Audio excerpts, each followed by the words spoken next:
মোর আলী মানুষের কাছে যান, তালাশ করেন, যেই বেলালের কথা শুনে সেই খুশি হয়ে যায়, খুশি খুশি বিয়েতে রাজি। কিন্তু মোর সাথে সাথে বলেন, ভাইরে আপনি তো আপনার মেয়ের বিয়েতে রাজি, কিন্তু বেলালের হায়াত আর মাত্র 7 দিন বাকি। মায়ার নবীকে আল্লাহ পাক জানায় দিছেন 7 দিন মাত্র বেলালের হায়াত বাকি। এই কথা বলা মাত্রই কোন মেয়ের বাবাই তখন আর রাজি হয় না। কেমন করে রাজি হবে? এটা তো রাজি হওয়ার কথাও না। সাফ সাফ জানায় দেয়, না তাহলে আমি রাজি না। 7 দিন পরে আমার মেয়েটা বিধবা হয়ে যাবে, স্বামী হারা হয়ে যাবে। কেমন করে আমার মেয়ে বাকি জীবন কাটাবে? না না, আমি বিয়েতে রাজি না। ওমর আলী তালাশ করে করে খুঁজে রাজি হয় প্রথমে বেলালের নাম শোনা মাত্রই, কিন্তু হায়াত আর বাকি 7 দিন। এই খবর শুনলি আর কেউ রাজি হয় না। খুঁজতে খুঁজতে তারা একটা বাগানের ভিতর দিয়ে চলে গেলেন, একটা অরণ্য জঙ্গলের দিকে। যা দেখতে পেলেন লোকালয়হীন একটা জঙ্গলের ভিতরে একটা ঝুপড়ি, সেখানে একটা সুন্দর ঘর। একজন মানুষ বাগানের ফল কুড়াইতেছে। যাইয়া তারা সালাম দিলেন, দিয়া বলেন, ভাই আমরা আপনার কাছে এসেছি। লোকটা কয়, আপনারা কে? কয়, আমি নবীর সাহাবী ওমর। আর ইনি হলেন নবীর সাহাবী আলী। এই কথা বলা মাত্রই হযরত ওমর নিজের পরিচয় শোনানো মাত্রই লোকটা কয়, আপনারা কেন আইছেন আমার কাছে? আপনাদের এমন কি প্রয়োজন? ওমর বলে, প্রয়োজন হলো আপনার কাছে আপনার কোনো উপযুক্ত মেয়ে আসেনি, এই সংবাদটা নিতে এসেছি। লোকটা কয়, কেন? কয়, আমরা বেলালের জন্য পাত্রী খুঁজতে বের হয়েছি। আল্লাহর নবীর মায়ার সাহাবী বেলাল, যেই বেলালের ঘর নাই, বাড়ি নাই, শুধুমাত্র নবীর খেদমত। আল্লাহর নবীর পিএস, মায়ার নবী, মদিনার মসজিদের ইমাম, কিন্তু বেলাল নবীর মুয়াজ্জিন। এত সম্মান, এত ইজ্জত বেলালের। আবু বকর সিদ্দিক রাদিয়াল্লাহু তাআলা আনহু, হযরত ওমর ফারুক রাদিয়াল্লাহু তাআলা আনহুর মতো এত বড় বড় জলিলুল কদর সাহাবীগণ বেলালের পারমিশন নিয়ে নবীর সঙ্গে দেখা করতে হতো। এতটা ইজ্জত, এতটা সম্মান আল্লাহ বাড়ায় দিয়েছেন। যেই মাত্র বেলালের জন্য বিয়ের প্রস্তাব দেয়, কন্যার বাবা পাত্রীর বাবার সাথে রাতে রাজি হয়। এত ভাগ্যের ব্যাপার, এত ভাগ্যের ব্যাপার। কিন্তু ওমর এই বিষয়টা তিনি জানিয়ে দিলেন, বেলালের হায়াত কিন্তু আর মাত্র 7 দিন বাকি। 7 দিনের জন্য বেলাল বিয়ে করবে। আল্লাহ নবী কথা জানাইছেন, আল্লাহ নবীর জানাইছেন। এরপরও নবী আমাদেরকে পাঠাইছেন বেলালকে বিয়ে করানোর জন্য, পাত্রী খোঁজার জন্য। আপনি কি এই কথা শোনার পরও রাজি আছেন কিনা? মদিনার কেউ রাজি হয় না, কোন মেয়ের বাবাই রাজি হয় নাই। 7 দিন হায়াত বাকি আছে শোনা মাত্রই সবাই পেছনে চলে যায়। আপনি কি রাজি আছেন? মেয়ের বাবায় কয়, না আমিও রাজি না। আমি একজন মেয়ের বাবা, দরদি বাবা। পৃথিবীতে এমন কোন বাবা থাকার কথা না যেই বাবা শুনবে তার মেয়ের জামাতা মাত্র তার হায়াত বাকি 3 দিন, মাত্র তার হায়াত বাকি 7 দিন। এই অবস্থায় কেউ বিয়ে দেওয়ার কথা না। কিন্তু শরীয়তের বিধান দেখেন, তারা কিন্তু সব সব জানিয়ে দিয়েছেন ছেলের কি দোষ আছে, ছেলের কি গুণ আছে, সবই কিন্তু প্রকাশ করেছেন। এখানে লুকালুকি নাই, শরীয়তের বিধানও তাই, লুকানোর কিছু নাই।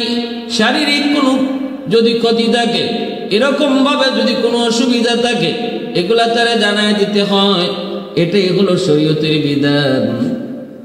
আলী রাদিয়াল্লাহু তাআলা আনহু, হযরত ওমর ফারুক রাদিয়াল্লাহু তাআলা আনহু, তারা কিন্তু পরিষ্কার জানায় দিয়েছেন, সাফ জানায় দিয়েছেন, হ্যাঁ আমরা আপনার এই বিয়ের প্রস্তাবে রাজি হয়েছেন, কিন্তু এই কথা জানেন কিনা জানি না, বেলালের হায়াত কিন্তু আর মাত্র 7 দিন বাকি।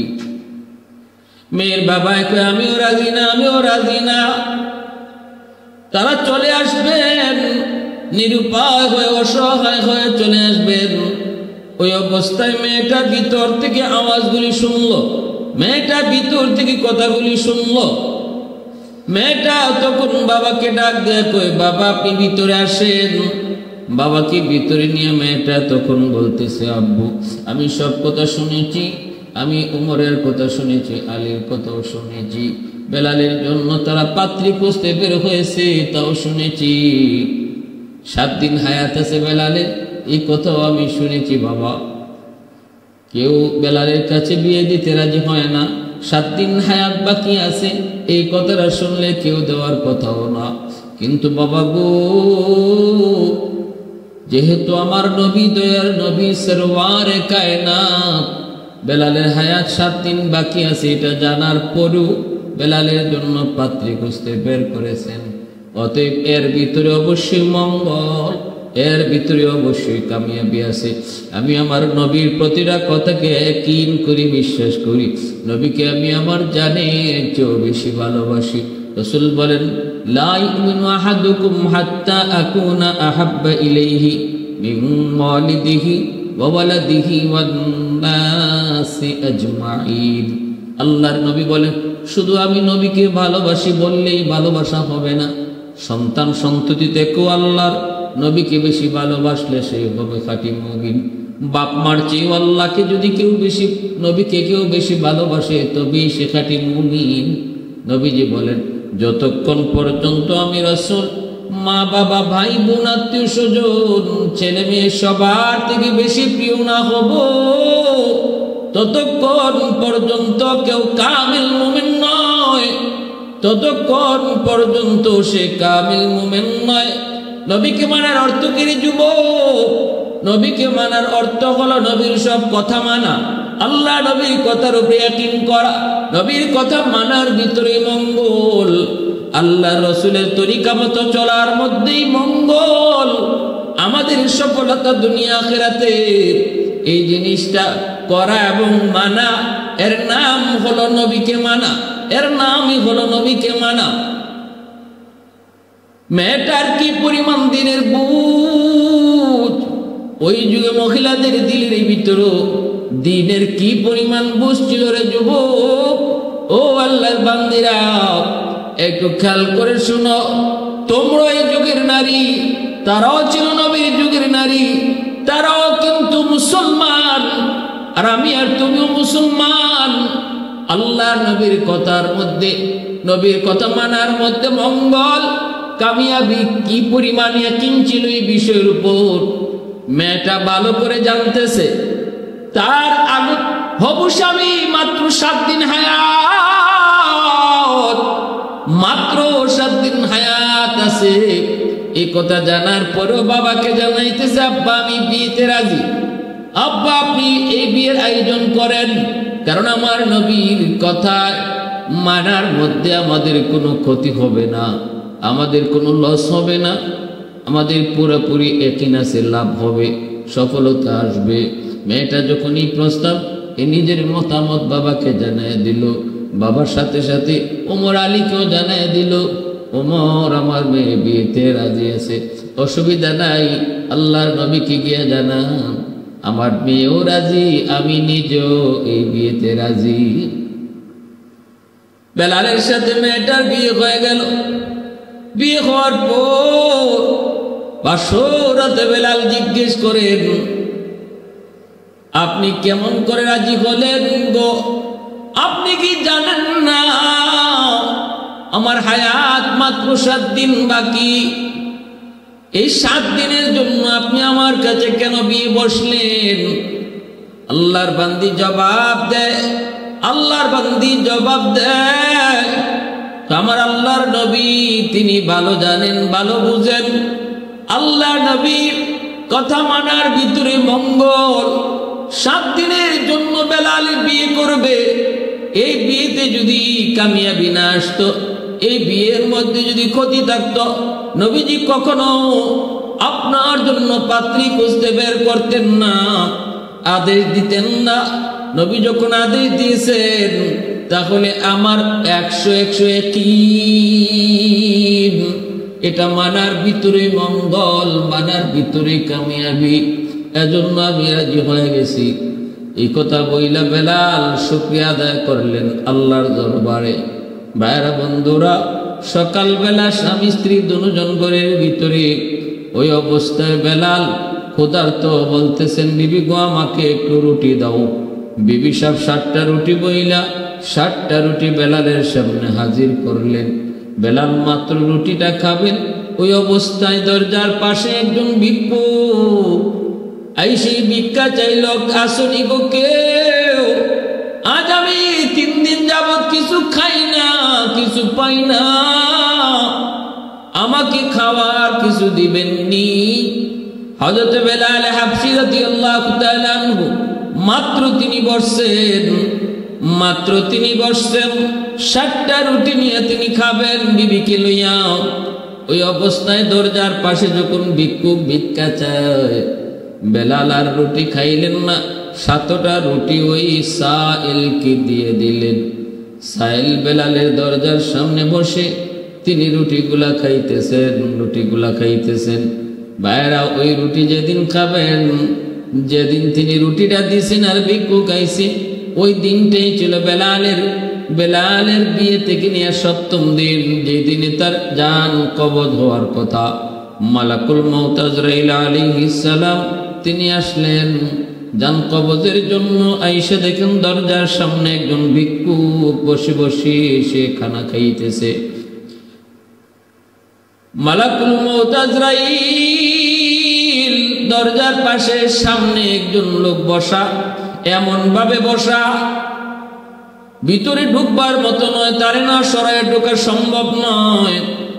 মালাকুল মউত আজরাইল বলতেছে, কে গো তুমি, কে তুমি, একটু সরো, আমি বেলালের ঘরে ঢুকবো। কিন্তু ইনি বলতেছেন, না, আপনি কি জানেন না কারো খানা খাওয়ার সময় ডিস্টার্ব করে ঠিক না? আপনি কেন আমার এই কথা বলেন? খানা খাওয়া শেষ হোক, এরপরে আপনার কথা যা শুনবো জবাব পারলে দিব।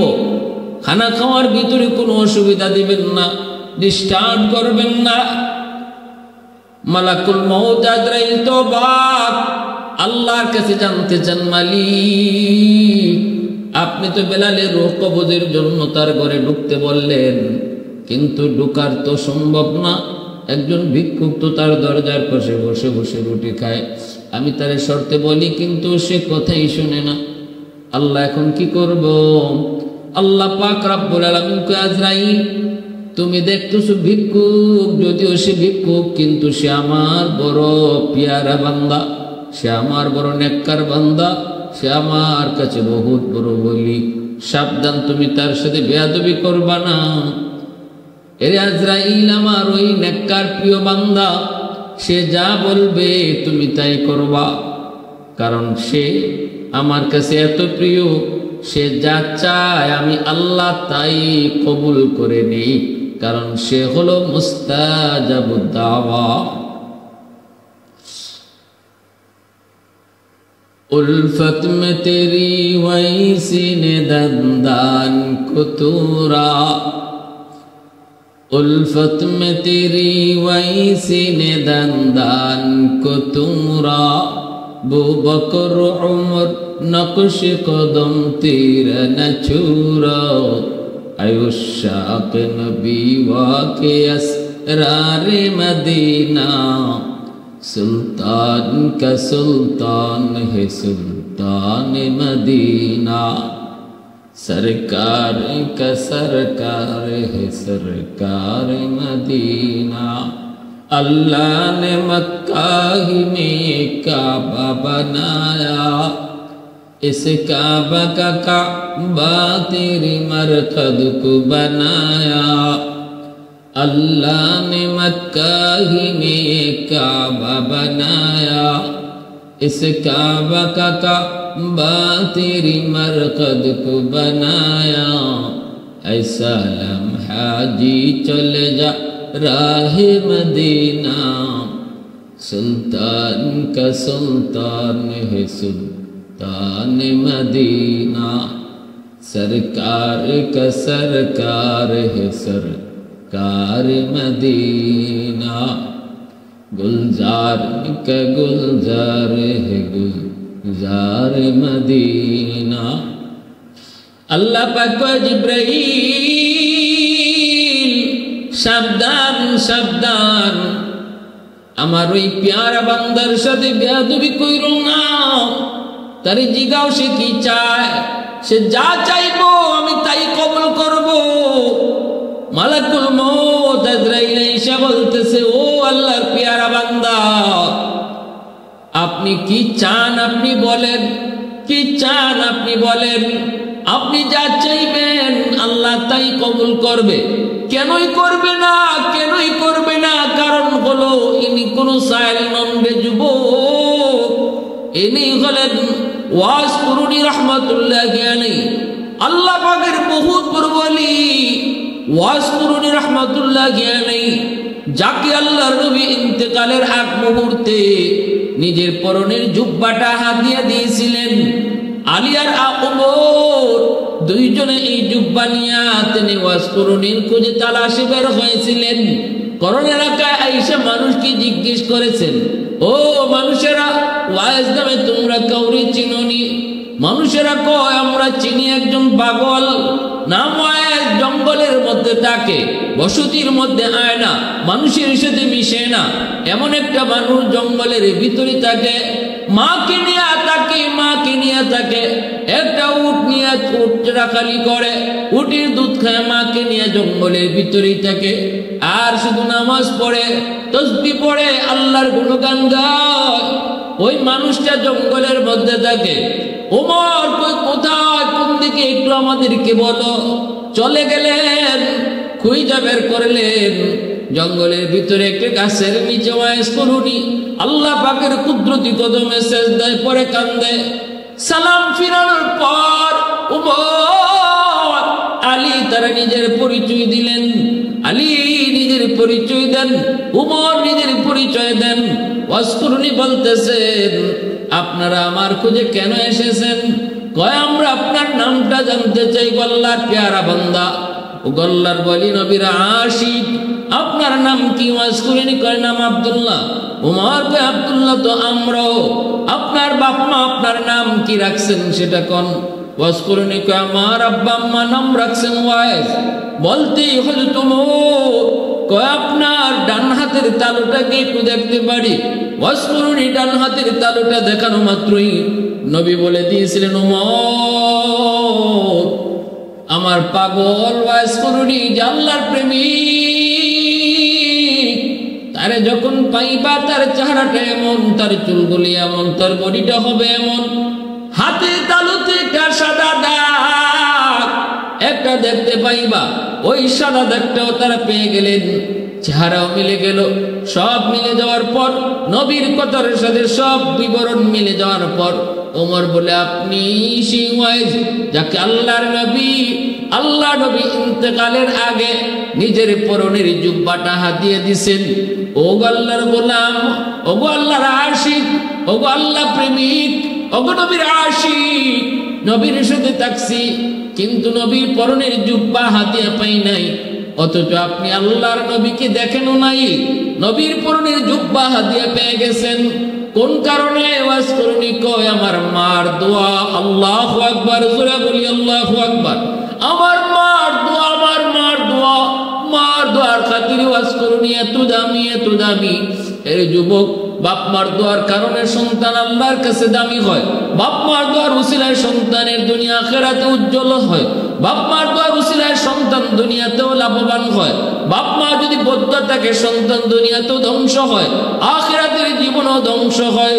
কারণ হলো রাসূল কয় রাদা রব্বি ফি রাদাল ওয়ালিদাইন ওয়া সাখাতুর রব্বি ফি সাখাতিল ওয়ালিদাইন। বাপ মা খুশি থাকলে আল্লাহ খুশি, বাপ মা নারাজ থাকলে আল্লাহ নারাজ, আল্লাহ নারাজ। এজন্য যুবক, দুনিয়ার সফলতা চাও, মার দোয়া নেও। দুনিয়ার সফলতা চাও, বাবার দোয়া নেও। আল্লাহ পাক রব্বুল আলামিন জীবনের বাতি আল্লাহ জ্বালায় দিবে। ওয়াজকুরুনি দোয়া পেয়েছেন মার দোয়া পাইয়া আল্লাহ পাক শুধু ওলি নয়, শুধু ওলি নয়, ওলিদের সরদার আল্লাহ বানিয়ে দিছে, সুলতানুল আরিফিন আল্লাহ বানাইছে। শুধু তাই নয়, আল্লাহ তাও জানায় দিছে, আল্লাহ কয় তোমারে মুস্তাজাবুদ দাওয়া বানিয়ে দিছি, যাও তুমি যা চাইবা আমি তাই কবুল করব। আল্লাহ তার হাবিবও জানাই দিছে বন্ধু, সে কিন্তু মুস্তাজাবুদ দাওয়া, সে হাত তুললে আমি আল্লাহ দোয়া কবুল করি। এজন্য ওমর তিনি আল্লাহ নবীর জুব্বা হাতিয়া দিয়া বলতেছেন, আর নবী কইছেন যেন আপনি আল্লাহ নবীর গুনাহগার উম্মতের জন্য আল্লাহর কাছে দোয়া করেন, সুপারিশ করেন, কারণ আল্লাহ আপনার দোয়া ফিরায় দেয় না, আল্লাহ আপনার দোয়া ফিরে দেয় না। ऐ सल्ली अला आपका फैज़ान रिसालत, ऐ सल्ली अला आपका फैज़ान रिसालत, जो मिस्ल हजर था वो हवा रश्क रही ना, सदक़े में तेरे हो गया हो रहबर उम्मत, जो कुफ्र की जुल्मत से तय का अब्द कबीना, जो क़ल्ब परेशान का सदारम जो आलम से, जो क़ल्ब परेशान का सदारम जो आलम से, फैज़ान नबूवत से मिला उनका सकीना, फैज़ान नबूवत से मिला उनका सकीना। ভাইরা বন্ধুরা, জন্য বলতেছিলাম ওয়াজকুরুনির মতো এত বড় আল্লাহর ওলি বেলাল হাবশির দরজার পাশে বইসা ভিক্ষুকের মতো 7টা রুটি খাইলেন। মালাকুল মউত আজরাইল যখন আবার জিজ্ঞেস করেন, ওগো আল্লাহর পেয়ারা বান্দা, কি চান আপনি বলেন, আপনি যা চাইবেন আল্লাহ তাই কবুল করবে। সাথে সাথে ওয়াজকুরুনি কয়, বেলাল আমাকে 7টা রুটি খাওয়াইছে, আল্লাহ একের বদলা 10 দেয়। মান জাআ বিল হাসানাতি ফালাহু আশরু আমসালিহা। আমি 7 বছর হায়াত বৃদ্ধি চাই না, একে 10 যদি হয় 70। আমি বেলালের জন্য আল্লাহর কাছে 70 বছরের হায়াত বৃদ্ধির দোয়া করি।